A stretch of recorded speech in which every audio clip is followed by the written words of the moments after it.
I'll get him to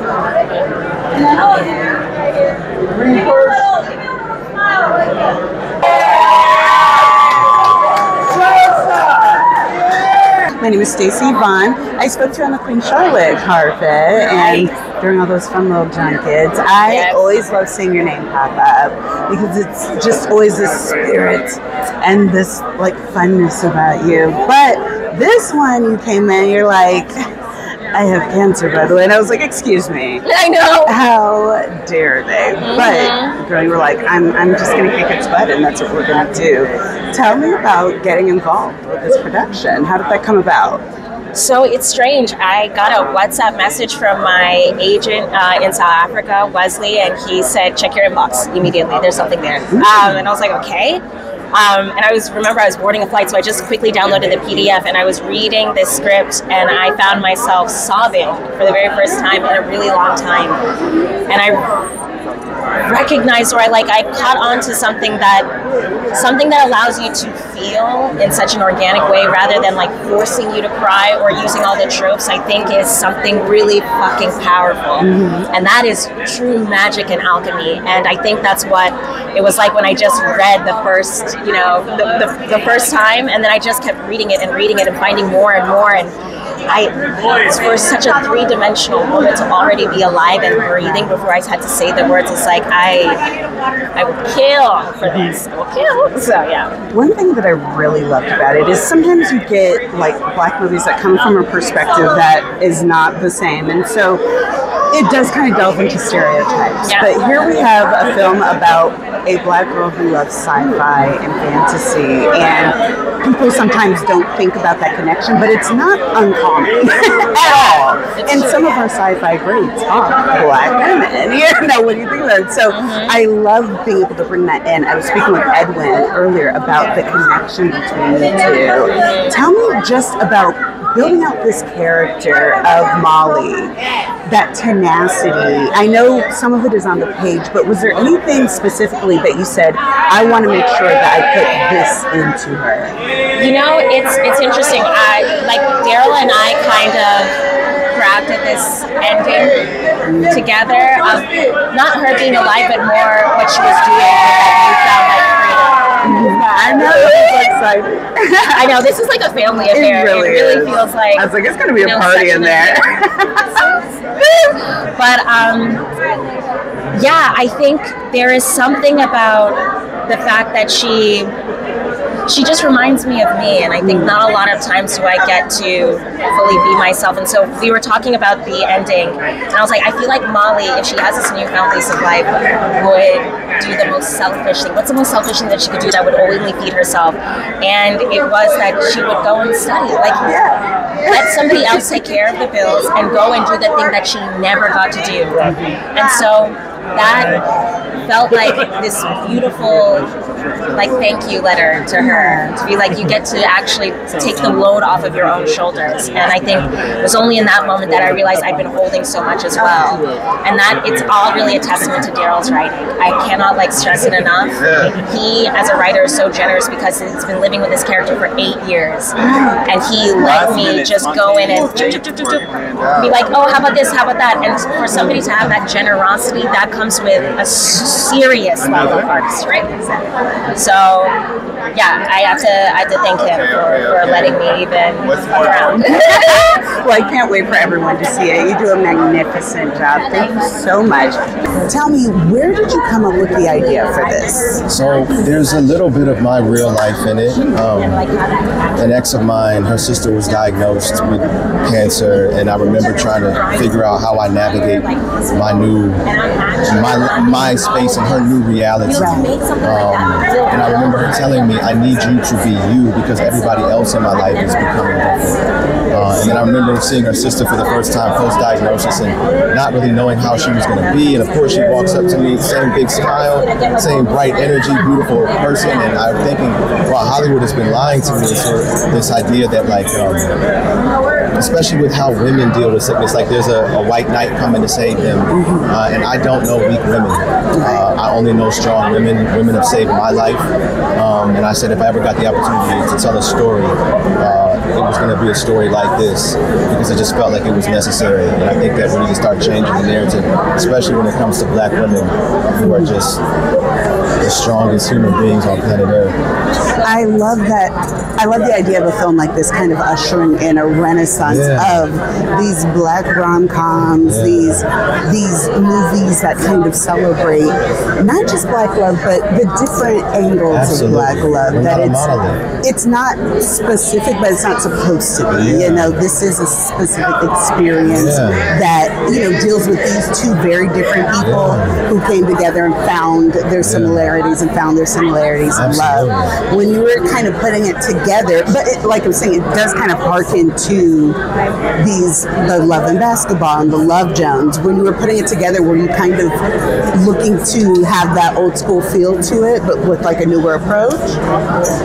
Absolutely. I think that those films are they're canon, you know, and they have paved the way for films such as this one, but also being able to make it our own, you know. I think that I look at sort of film as like a relay race, and I think like Love and Basketball and Love Jones were there to pass us the baton, and now it's time for us to pass the baton to somebody else. And I hope that a film like this kicks down the door so that we can have more of it, because it's just time, and our love is so beautiful. One thing that I really loved, I was talking to Arsima about it, is that when we get movies, especially Black movies, sometimes we get them from a perspective that's not ours.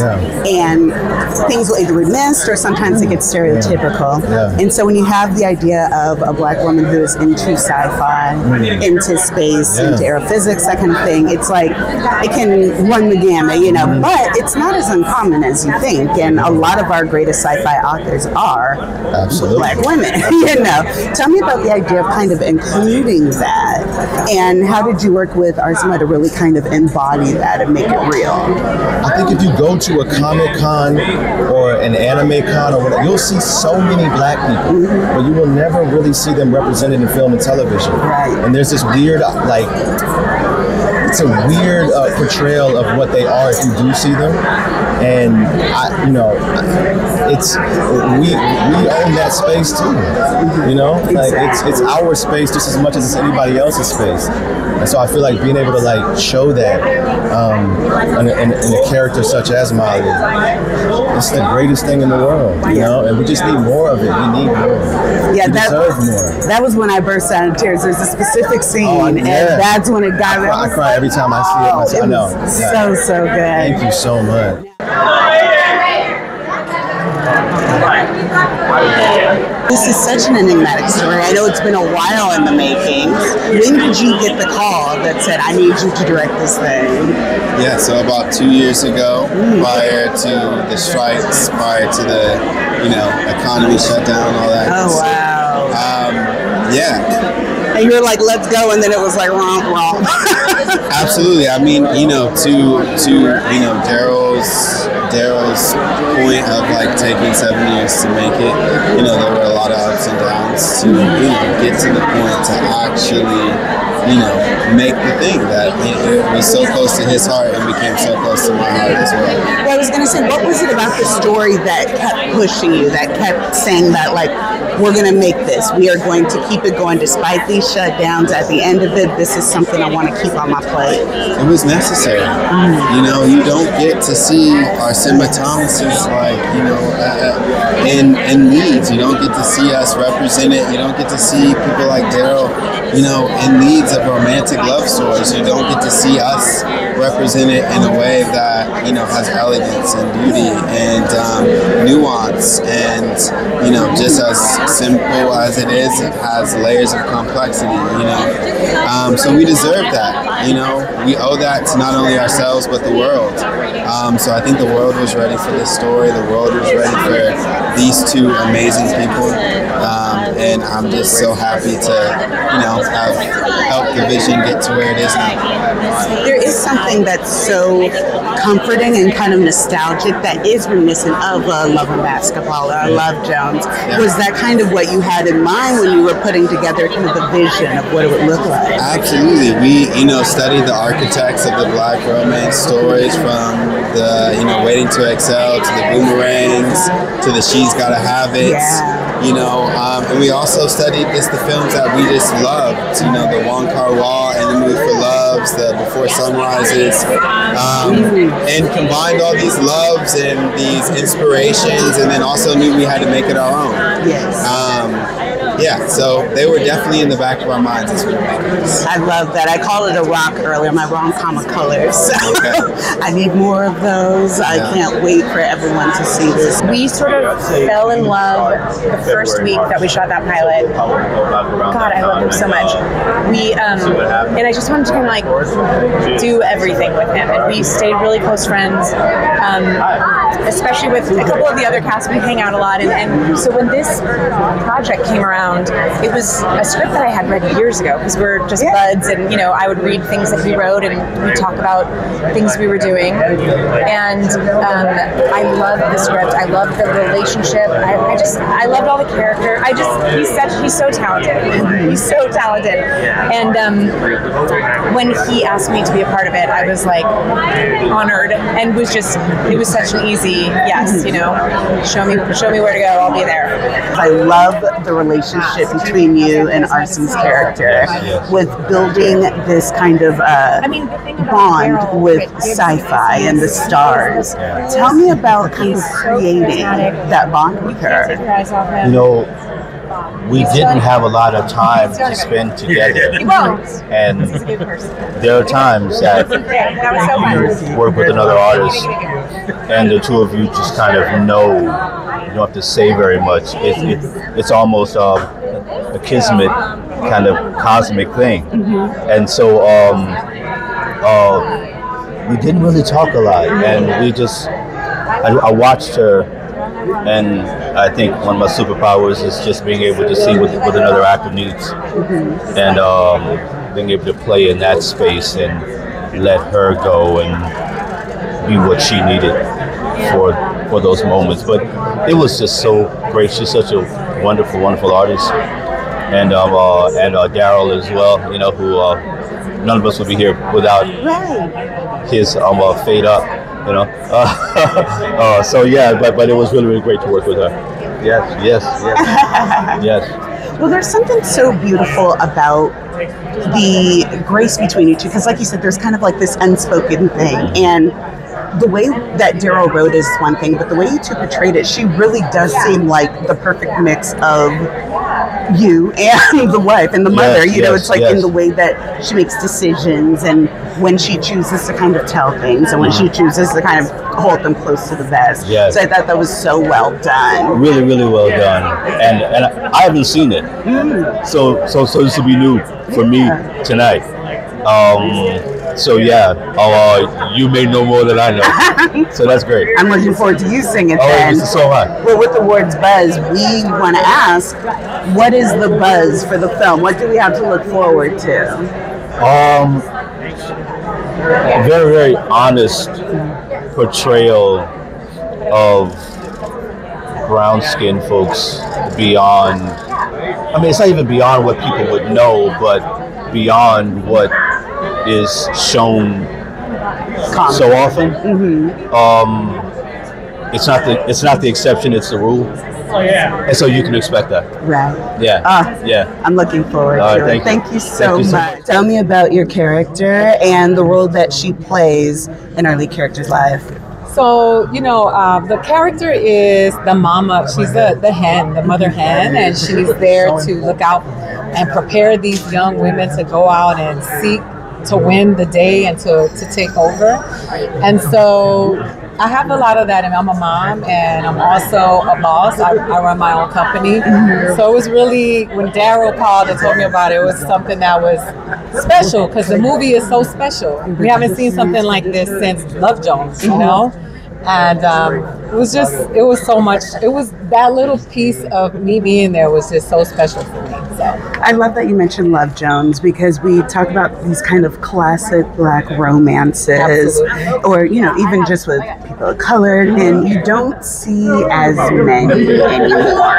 And I love that we're kind of going back to that, those kind of like hood romances where it's not where everyone is filthy rich and on a million islands. It's just about regular people being a regular degular love, like most people, regular like most issues. people that have to get up and go to work. Exactly. And they are, I loved it. I thought when I read the script, I went in and I read, and then I was like, I want this role. And then, I went in for the directors and stuff, the producer and the director.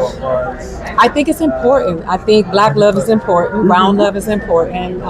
Trauma porn is played out, and it's an aspirational film, and you get to see people talking about things that matter, and I'm about that life. That's who I am as a comedian. That's who I am as a writer. And so to step into this role was just magic, because I got to be a part of something that symbolizes the good stuff about us. Yes. And so I'm with Awards Buzz. Tell us what's going to be the buzz about this film. What do we have to look forward to? We have great performances. The director is simply brilliant. He's charming. He's beautiful inside and out, and that shows in the film. He has this artistic eye, as you've seen with the Toby and Nigwe videos. He's just so dope. And I think people will be talking about this film for a long time. Well, I can't wait for more people to see it. Thank you so much for taking time to talk with us. I am with Awards Buzz. Tell us, what is the buzz about this film? What do we have to look forward to? The performances. Asema, Daryl, Tysa, everybody. One of my favorite actors is in this, Kevin Carroll. Yes. My goodness. When I saw him on set, I didn't know he was in this movie. When I saw him on set, very exciting. Mr. Carroll? Yes. Let's talk. That's all I said. That's actually all I said.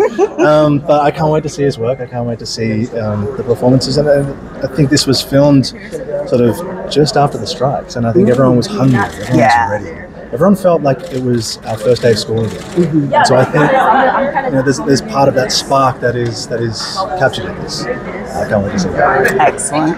Well, thank you so much for taking time to talk with us.